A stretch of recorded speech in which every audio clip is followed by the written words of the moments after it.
been an incredible season when you look at what the team's been through. I think that we were pretty uncompetitive at certain parts of the championship, as there was quite a few teams have been through that, but particularly ourselves, having been so successful in the last few seasons, people were very keen to get the knives in and really remind us that we weren't performing well as a team, and I think the car was not talking to Adrian as he wanted it to be, and it was quite tough for him.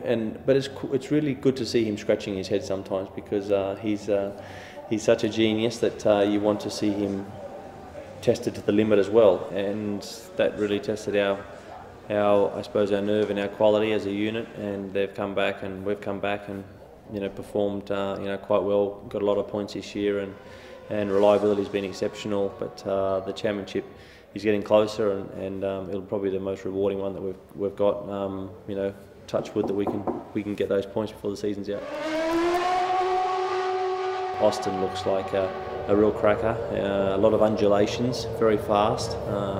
I haven't driven it yet on the simulator, so looking forward to seeing how the track feels, how wide it is, how really these blind corners really translate from the cockpit perspective. So I think it'll be a good track for us. I think the car will perform well there, but as usual, we need to understand the tyres and all those type of things that have played such a crucial role in all the races this year.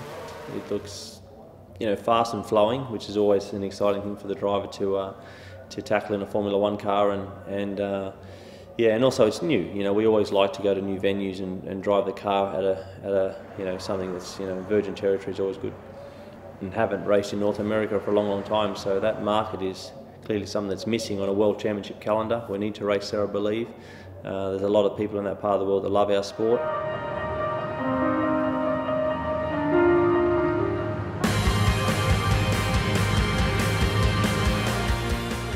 Yeah, I think he's in good shape. I think that he's got a good little buffer. 10 points is not a huge amount, but it's enough. You certainly want them than not having them. So the pressure, I suppose, is certainly there for both drivers. But they've both been there before. But I think that Sebastian's in the box seat to put not the nail in the coffin in Austin, but he can get a good result there and make Brazil very difficult for Fernando. Yeah, we've been talking a bit more for sure in the last 2 or 3 races about how we race, how we will go about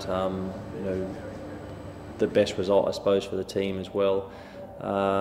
Between ourselves, that's the best way, I think, to handle it in many ways. Sebastian and I have done a lot of stuff together and been through some tough times and some great times together, but I think ultimately Sebastian knows what he's doing.